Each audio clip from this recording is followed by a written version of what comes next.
আমার হাজবেন্ড মারা গেছে, আমার প্রফিটের টাকা, প্রফিট ফান্ডের টাকা, ওই টাকা দিয়ে আমি সংসার চলি। ওনারা আমাকে কোনো টাকা দিচ্ছে না। আমি এখন বিদেশ থেকে চলে আসছি, ফ্যামিলি নিয়ে আমি এখন অনেক কষ্টে আছি, চলতে পারতেছি না। আমাদের টাকাকে আমরা টাকা বলতে পারছি না।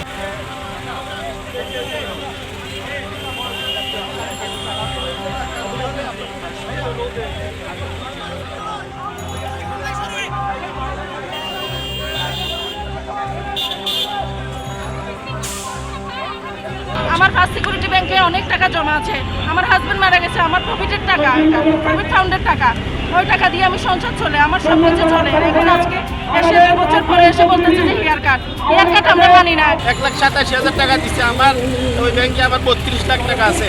আর এক ব্যাংকে ফার্স্ট সিকিউরিটি ইসলামীতে 32, আমার সোশ্যাল ইসলামীতে আছে 29 লক্ষ টাকা আছে। ওনারা আমাকে কোনো টাকা দিচ্ছে না। আমি এখন বিদেশ থেকে চলে আসছি, ফ্যামিলি নিয়ে আমি এখন অনেক কষ্টে আছি, চলতে পারতেছি না, বিদায় এখানে আসছি। আমাদের প্রাপ্য টাকাটা পাচ্ছি না, আমাদের টাকাকে আমরা টাকা বলতে পারছি না। সেজন্য আমরা এটা চলমান থাকবে।